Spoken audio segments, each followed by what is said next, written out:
पर सर एक जो और कॉमन एलिगेशन लगता है, क्योंकि वो पिछले सवालों से भी जुड़ा हुआ है, कि जो आपको ज्वाइन करता है उसके केसेस बंद हो जाते हैं, चाहे वो महाराष्ट्र में अजीत पवार जी हों, प्रफुल्ल पटेल जी हों, और तो ऐसे कई एग्जांपल्स लोग देते हैं कि वो आया तो आप लोग के पास एक बढ़िया वाली वॉशिंग मशीन। देखिए, एक गृह मंत्री इस विषय में बहुत स्पष्ट कर चुके हैं, किसी भी नेता पे जिस पे हमने आरोप लगाए थे, किसी से हमने केसेस विड्रॉ नहीं किए, जिसमें आपने आरोप लगाया था। किसी से केस विड्रॉ नहीं किए, चाहे वो उधर रहा हो या इधर रहा हो। हाँ, हमारा स्टैंड नहीं चेंज हुआ, इनका स्टैंड चेंज हुआ है। मैं पूछना चाहता हूं, जो लोग कहते हैं कि वॉशिंग मशीन है भाजपा, तो कहना क्या चाह रहे हैं, गंदगी की गठरी कहाँ है?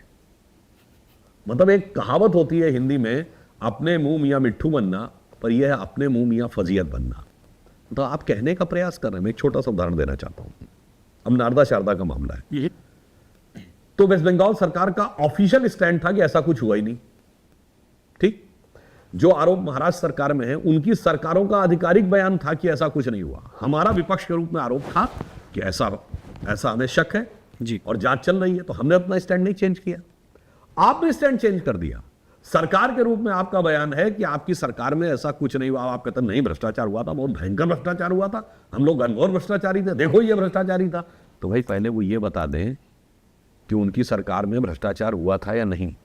मतलब बड़ी मजेदार बात है। खुद तो कहेंगे कि कोई भ्रष्टाचार नहीं हुआ था, अब जैसे ही व्यक्ति ने आपकी पार्टी को छोड़ा, अब आप कह रहे हैं वो भ्रष्टाचारी था।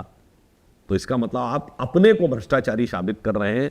अपने को आप अपने ऊपर खुद एलिगेशन लगाने के ऐसे विचित्र उदाहरण आपको भारत की राजनीति में देखने को नहीं मिलेंगे, जो आज पार्टियां चेस्ट थंपिंग कर करके अपने को भ्रष्टाचारी साबित करने में लगी। पर सर साथ ही कई ऐसे लोग भी आपकी पार्टी में आ रहे हैं लगातार हर दिन। इनफैक्ट जब हम लोग बात करें तो शायद 2-4 लोग आ गए होंगे सामने वाली पार्टी से या विपक्षी पार्टी से। तो उन लोगों को लेकर जो आपके कोर सपोर्टर्स हैं, क्या आपको लगता है उनको बुरा नहीं लगता होगा? या उन्हीं लोगों को लेकर जब वो सोशल मीडिया पे, विजेंद्र सिंह की बात करूं मैं, गौरव वल्लभ जी की बात करूं मैं, या महाराष्ट्र के 1-2 नेता जो हो सकता है आगे ज्वाइन कर लें, तो ऐसे लोगों को पार्टी में लेना क्या मजबूरी है? या देखिए, क्या होता है कि जिन पार्टियों में सुविधा की राजनीति होती है, जितना मिल गया उतना काफी है, तो उसकी आगे जरूरत नहीं, तो वहां पर झगड़ा होता है। अरे अब इसमें ये हिस्सा ले लेगा, वो हिस्सा ले लेगा। हमारी सोच तो ये है, प्रधानमंत्री श्री नरेंद्र मोदी जी ने एक बार बोला भी था एक कार्यक्रम में कि जब 2014 में सरकार बन गई तो कई लोगों को लगा अरे बस इससे ज्यादा क्या हो सकता था, स्पष्ट बहुमत की सरकार आ गई, हम थोड़ा आराम करते हैं।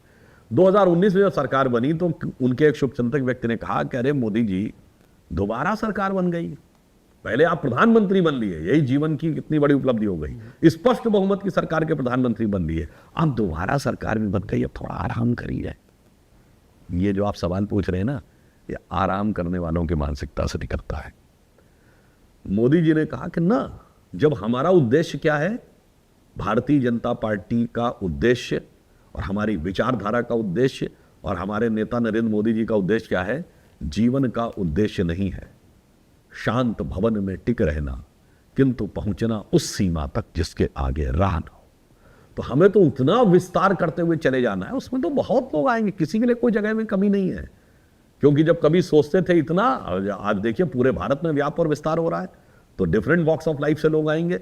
और हम तो वो लोग हैं, इवन हमारी पीढ़ी ने कभी नहीं सोचा था कि केंद्र में हमारी सरकार आएगी स्पष्ट बहुमत की। स्पष्ट बहुमत की सरकार में हमें लगता नहीं था, आज ये स्थिति आ गई। तो भारतीय जनता पार्टी की सोच और कार्यशैली इतनी व्यापक है कि बहुतों के लिए बहुत कुछ करने के लिए है।